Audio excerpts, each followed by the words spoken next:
یہ موسیٰ علیہ السلام کی قوم ہے یہود.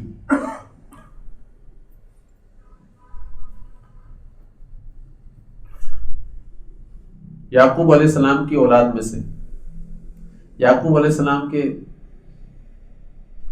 2 ہی بیٹے تھے. پھر یعقوب علیہ السلام کے تو زیادہ بیٹے تھے. یعقوب علیہ السلام جو یہ ابراہیم علیہ السلام کی اولاد میں سے. تو ان کے 2 بیٹے تھے. ایک کا نام تھا اسحاق اور ایک کا نام تھا اسماعیل. اور قابل غور بات یہ ان مسلمانوں کے اور یہودیوں کے دونوں کے دادا ایک ہی ہیں، ابراہیم علیہ السلام.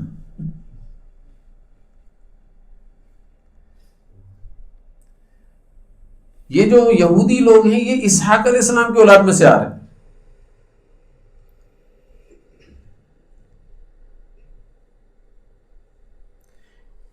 اسحاق علیہ السلام کی اولاد میں کئی انبیاء علیہ السلام پیدا ہوئے. اللہ تعالیٰ کے ذات نے ہزاروں انبیاء علیہ السلام پیدا کیے اسحاق علیہ السلام کی اولاد میں. لیکن اسماعیل علیہ السلام کی اولاد میں ایک بھی نبی پیدا نہیں کیا سوائے خاتم النبیین صلی اللہ علیہ وسلم.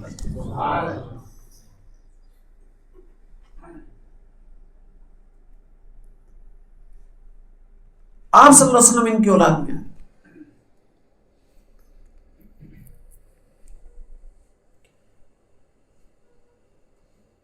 تو دادا تو ایک ہی ہوئے نا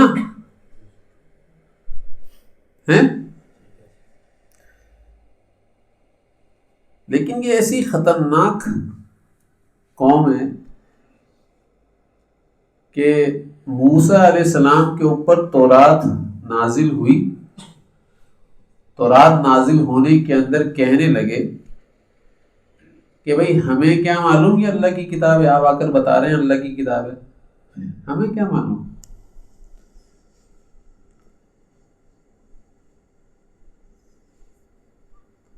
ہم تو اللہ کو دیکھنا چاہتے ہیں اور کتاب دیتا ہوا دیکھنا چاہتے ہیں کہ وہ ہمارے سامنے کتاب دے تب مانیں گے. نعوذ باللہ من ذلک. ہمیں کیا معلوم یہ اللہ کی کتاب ہے، آپ کسی بھی کتاب کو لا کر بول دیں نعوذ باللہ. نبی کو بول رہے ہیں.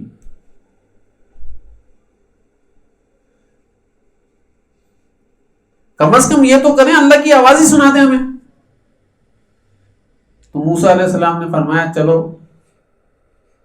تم 70 آدمی میرے ساتھ چلو کوہ طور پر، میں اللہ کی آواز تمہیں سنا دیتا ہوں اور وہ بول دیں گے کہ یہ میری کتاب ہے. اب یہ 70 آدمیوں کو لے کر موسیٰ علیہ السلام کوہ طور پر گئے اور کوہ طور پر جا کر اللہ تعالیٰ کی ذات نے ان 70 آدمی کو کہا کہ بھائی یہ میری کتاب ہے، میں نے ہی موسیٰ علیہ السلام کے اوپر نازل کی ہے. اب دیکھنا یہ یہاں پر غصہ کیسا دلا رہے ہیں. اللہ کی آواز آ رہی ہے، اللہ کی آواز کو سن رہے ہیں یہ براہ راست. موسیٰ علیہ السلام سے فرما رہے ہیں ہمیں کیا معلوم یہ اللہ ہے.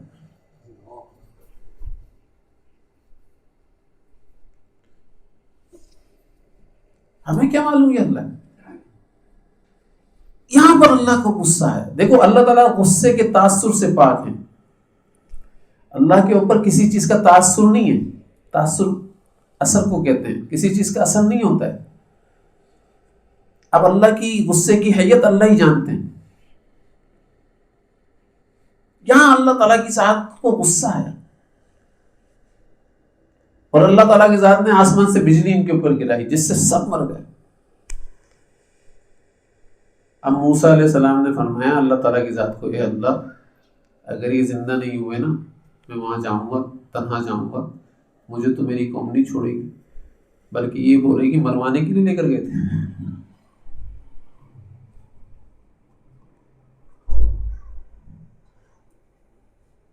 کیا کروں، آپ زندہ کر دیں، معاف کر دیں. دیکھو یاد رکھنا موت کی 2 قسمیں ہیں، یہ ذہن میں رکھنا. ایک سزا کے طور پر کسی کو مارنا ہے، اور ایک اس وقت ماننا ہے جب اس کا وقت مقررہ آ جائے. تو جب وقت مقررہ آ جائے اور وقت مقررہ پر کسی کی موت ہو رہی ہے، وہ تو واپس زندہ اللہ تعالیٰ نہیں کریں گے. کر سکتے ہیں اللہ تعالیٰ کے اوپر کوئی حاکم نہیں ہے، لیکن سزا کے طور پر کسی کو مار دیا، اس کو زندہ واپس کر دیں گے اللہ تعالیٰ. تو یہاں پر سزا کے طور پر مارا تھا ان کو، جس کو ہم کومے کی شکل کہتے ہیں. کوما ہو گیا، کومے میں بھی چلا جاتا ہے نا، مطلب وینٹیلیٹر کے اوپر آ جاتا ہے، ہاتھ بھی نہیں لا رہا، پاؤں بھی نہیں لا رہا. ایک آدمی آ کر بولتا ہے آنکھ تھوڑی سی ہوئی، میری بات. پھر وہ آ کر بولتا ہے کہ تھوڑے سے ہلکے سے آنسو آئے تھے، حالانکہ وہ مرا ہوا ہے. تو بعض اوقات بندہ کومے کی شکل پہ چلا جاتا ہے، کومے کی شکل سے بھی واپس آ جاتا ہے، حیات کی طرف آ جاتا ہے. ایسے ہی اللہ تعالیٰ کی ذات نے موسیٰ علیہ السلام کے کہنے کے اوپر ان کو زندہ کر دیا، معاف کر دیا. اب ان ہڈ حراموں کو دیکھو تو صحیح، آپ جن کو زندہ کیا ہے. یہ یہود لوگ ہیں، اس وجہ سے اللہ کو غصہ ہے زندہ کرنے کے اوپر. یہ کتاب لے کر وہاں پر گئے، قوم کے پاس جا کر بولنے لگے ہاں یہ تورات اللہ کی کتاب ہے، لیکن اللہ نے یہ کہا ہے کہ آسان آسان جو حکم ہے نا وہ اس پر عمل کر لینا، مشکل کو چھوڑ دینا.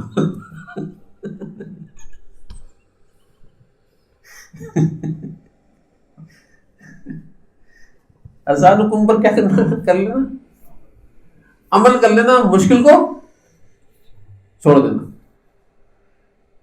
تو اللہ تعالیٰ کی ذات نے جبرائیل علیہ السلام کو فرمایا کوہ طور اٹھاؤ اور ان کے سروں کے اوپر لا کر ٹانگ دو اور ان سے بولو واقعی میں اللہ نے یہ کہا ہے کہ آسان کے اوپر عمل کرنا، مشکل کو چھوڑ دینا، یا سارے پر عمل کرنا ہے.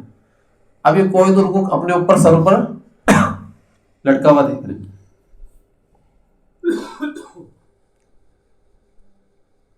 اب کوئی تو سروں کے اوپر لٹکا ہوا ہے اور جبرائیل علیہ السلام نے لٹکایا ہوا ہے. بولو تو چھوڑوں، ورنہ توبہ کر کے بولو کہ نہیں اللہ تعالیٰ کی ذات نے پوری کتاب پر عمل کرنے کا حکم دیا بھائی. اب یہ سارے بولے ہاں ہم سے غلطی ہو گئی، اللہ نے تو پوری کتاب کے اوپر عمل کرنے کا حکم دیا ہے. نہیں بولتے تو پھر دوبارہ موت. لیکن ایک بندہ مر کر واپس آ گیا، پھر اس کے بعد بھی دیکھو اسے جرت دیکھو آپ.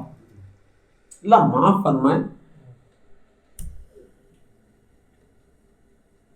کیسی عجیب قوم.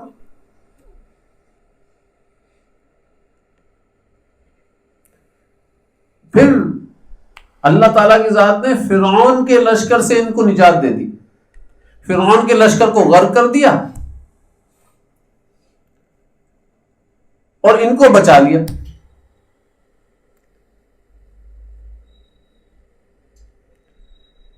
اور پھر اللہ تعالیٰ کی ذات نے حکم دیا بھائی اعمال کا قوم جو ہے نا اس سے تم نے جہاد کرنا. موسیٰ علیہ السلام نے 5 لوگوں کی ڈیوٹیاں لگائیں کہ جاؤ معلوم کر کر آؤ اعمال کا قوم کے حالات کیا ہیں، کیسی قوم. اب وہ 5 لوگ، یوشع بن نون بھی ان میں شامل تھے. اب وہ 5 لوگ حالات معلوم کرنے کے لیے گئے. پتہ چلا ہم تو اتنے سے چوٹی ہیں، وہ بہت بڑے ہیں.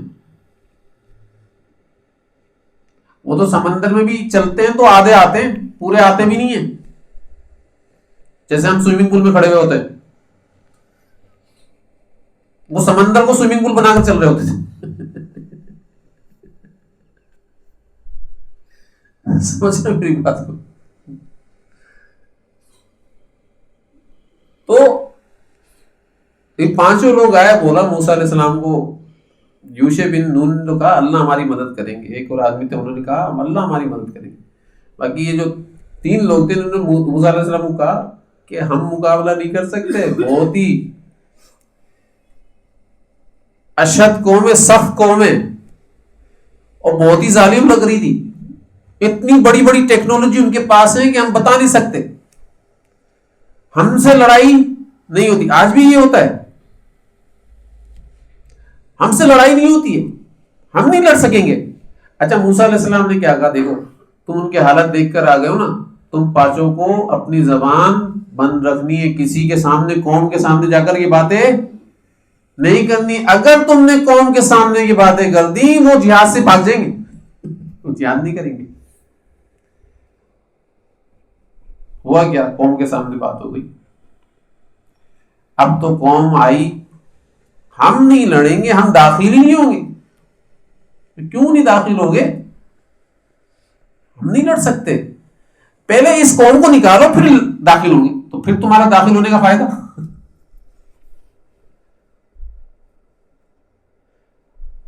ہم نہیں لڑ سکتے بھائی. پہلے یہ جبارین قوم نکلے گی، پھر اس کے بعد ہم اس شہر کے اندر داخل ہوں گے، پھر یہاں پر رہائش اختیار کریں گے. ہم نہیں. تو اللہ تعالیٰ کی ذات نے ان کو وادی تی کے اندر بند کر دیا، قید کر دیا میدان میں. یہ 40 سال تک نہیں نکلے. اچھا نکلتے کیسے؟ صرف ایک جہاد کی نیت کرنی تھی اور سزا ختم. 40 سال تک انہوں نے جہاد کی نیت نہیں کی ہے، یہ میدان میں ہی گھومتے رہے، نہیں لڑیں گے ہم.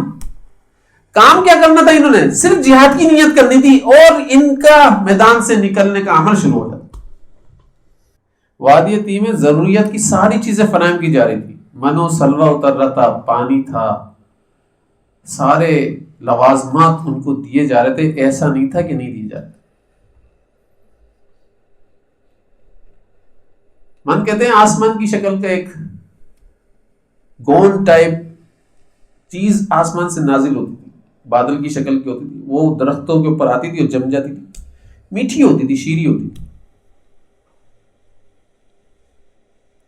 اور سلوا بٹیر، خوب بٹیر اللہ تعالیٰ بھیج دیا کرتے تھے جو ان کے سامنے گر جایا کرتے تھے. پانی کے چشمے جاری کر دیے،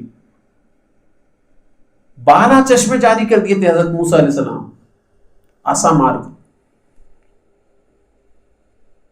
ہر چیز موجود تھی وہاں پر وادی تی کے اندر. تو 40 سال تک اللہ تعالیٰ کی ذات نے ان کو نکلنے نہیں دیا اور یہ نیت بھی نہیں کر رہے. اب آپ عیسیٰ علیہ السلام کو کے دور کو دیکھیں تو موسیٰ علیہ السلام کا دور ہے. عیسیٰ علیہ السلام کو انہوں نے نبی نہیں مانا. عیسیٰ علیہ السلام آئے، بولنے لگے یہ لوگ، یہ یہودی لوگ، کہ بھئی جو ہمارے نبی احکامات لے کر آئے تھے یہ وہ شخص ہے جو ان کے احکامات کو چینج کر رہا ہے. ان کے دشمن ہو گئے اور کئی لوگوں کو، کئی انبیاء علیہ السلام کو قتل کیا ہے انہوں نے. کئی انبیاء علیہ السلام کو قتل کیا ہے، ہزاروں انبیاء علیہ السلام کو قتل کیا. اللہ تعالیٰ کے ذات نے قرآن شریف کے اندر فرمایا، جھٹلایا اور قتل کیا.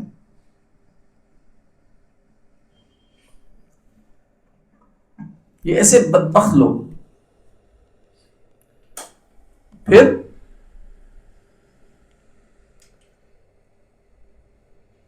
عیسیٰ علیہ السلام کا انکار کیا. پھر مریم علیہ السلام کے اوپر جو الزام لگائے یہ یہود لگانے والے تھے، یہود لگانے والے تھے. انی انا لکی ہاذا، یہ کہنے والے یہودی تھی. کہاں سے آیا ہے یہ؟ کدھر سے لے کر آ گئی یہ بچہ؟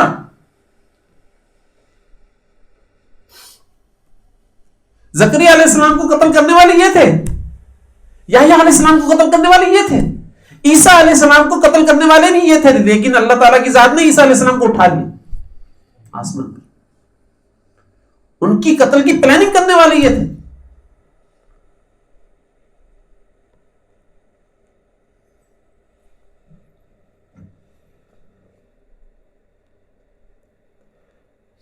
ہمارے حضرت ایک حدیث سنایا کرتے تھے جی،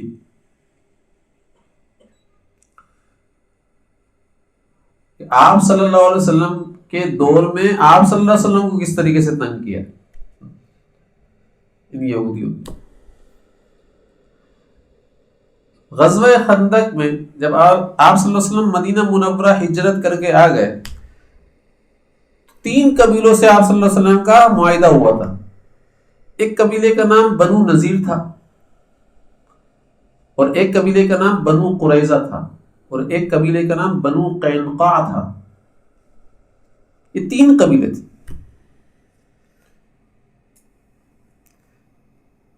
یہ ان کے ہی قبیلے تھے. ان سے معاہدہ ہوا آپ صلی اللہ علیہ وسلم کا، بھائی دیکھو تم یہاں رہ رہے ہو، ہم تمہیں رہنے کی اجازت دیتے، تم رہو یہاں پر، لیکن جب مدینے کے اوپر کوئی حملہ کرے گا ہم سب مل کر اس کا مقابلہ کریں گے. ہم سب کا مفاد ایک ہوگا، پھر چاہے وہ تم پر ہو چاہے وہ ہم پر ہو.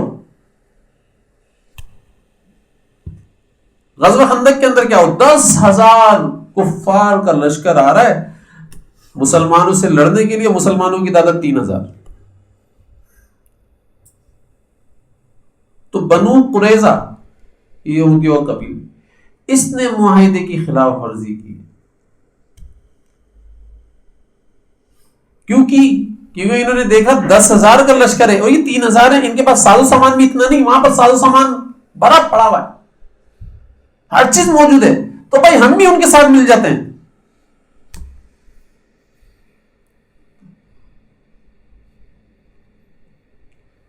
معاہدے کی خلاف ورزی کی ہے انہوں نے، اور وہاں پر آپ صلی اللہ علیہ وسلم کا ساتھ چھوڑا، بلکہ ساتھ چھوڑا ہی نہیں بلکہ الٹے کام خلاف سازشیں کرنا شروع کر دی.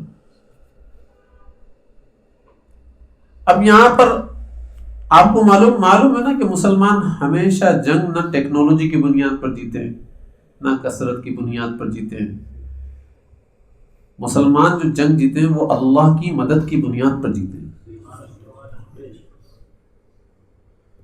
وہ کسی بنیاد پر نہیں جیتے.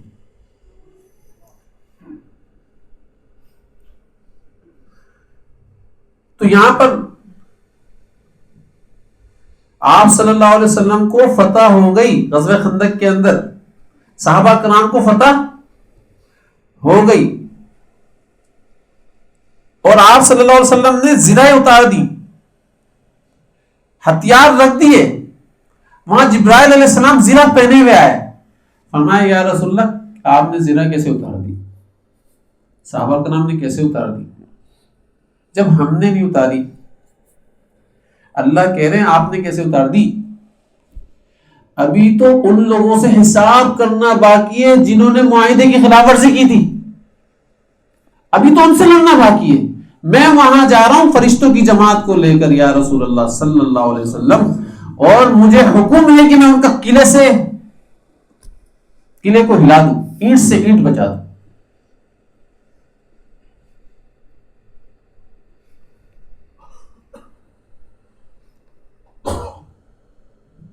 وہاں 15 دن تک محاصرہ کیا آپ صلی اللہ علیہ وسلم کی ذات نے ان کا.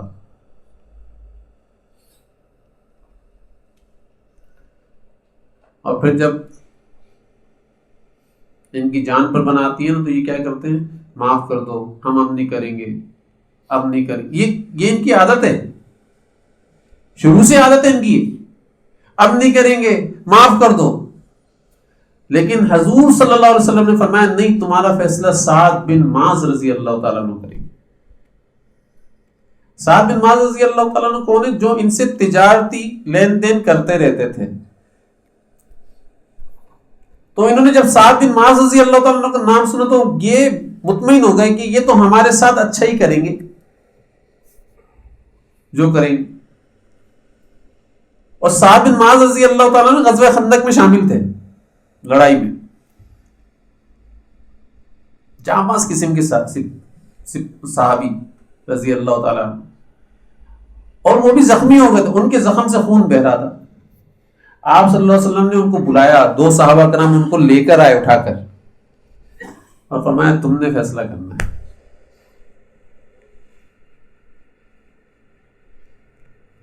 اب سعد بن معاذ رضی اللہ تعالیٰ نے فیصلہ کیا، فرمایا یا رسول اللہ ان کے لیے ایک اور خندق کھودی جائے، اور جتنے بھی ان میں جوان یہودی ہیں ان سب کا سر قلم کر دیا جائے.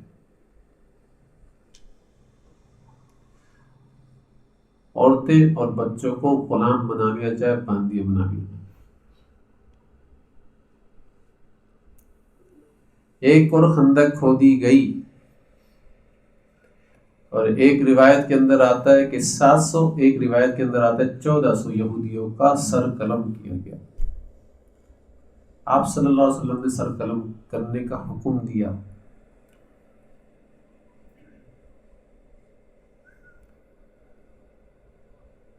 یہ بات بتائی نہیں جاتی ہے، اور حقیقت یہی ہے کہ جو معاہدے کی خلاف ورزی کرتا ہے اس کے ساتھ آپ صلی اللہ علیہ وسلم نے بتایا کہ اس طریقے سے کرنا چاہیے۔ آپ دیکھیں، آپ صلی اللہ علیہ وسلم کو سب سے زیادہ تکلیف پہنچانے والے کون ہیں؟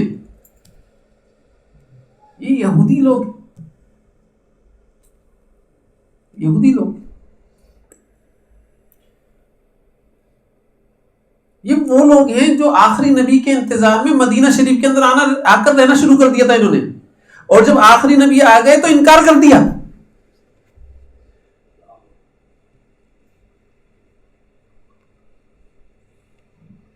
سب سے زیادہ نقصان پہنچانے والی ہے۔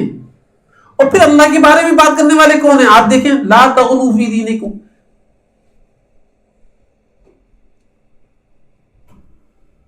یا وقالت الیہود ید اللہ مغلولہ، یہ کہنے والا کون ہے کہ اللہ کا ہاتھ تنگ ہو گیا ہے؟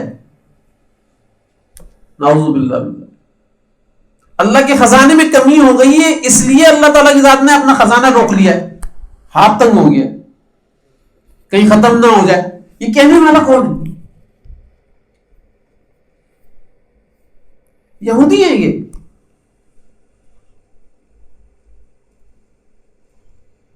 اس لیے فرمایا لَتَجِدَنَّ أَشَدَّ النَّاسِ عَدَاوَةً لِلَّذِينَ آمَنُوا الْيَهُودَ وَالَّذِينَ أَشْرَكُوا، کہ تم لوگوں میں سب سے زیادہ جو دشمن ہے تمہارا، وہ کس کو پاؤ گے؟ یہودی لوگوں کو پاؤ گے، اور ان لوگوں کو پاؤ گے جو مشرک ہیں۔ پہلے نمبر کے اوپر یہود ہیں تمہارے دشمن، پھر دوسرے نمبر پر مشرک ہے تمہارے دشمن۔ آپ دیکھ لیں، جتنے بت ہیں، بتوں کی عبادت کرنے والے ہیں، پوچھ رہے ہیں، جب اللہ تعالیٰ ان کو کہہ رہے ہیں وہ تمہارے دشمن، دوست ہو نہیں ہو سکتے وہ۔ یہ اللہ تعالیٰ کی ذات خیر خواہانہ والا معاملہ کر رہے ہیں نا میرے اور آپ کے ساتھ، اب میں اور آپ کیسے دوست سمجھ سکتے ہیں؟ چاہے وہ ہندو ہوں، چاہے وہ کوئی سے بھی بتوں کو پوچھ رہے ہوں، چاہے وہ مشرک ہو، یہ سارے مشرک ہیں۔ تو دین اسلام کو نقصان پہنچانے کے لیے جو لوگ آگے آئیں گے وہ سب سے پہلے یہودی ہوں گے، پھر دوسرے نمبر پر کون ہوں گے؟ مشرک ہوں گے، اور تیسرے نمبر کے اوپر پھر عیسائی ہوں گے۔ ذہن میں رکھیے۔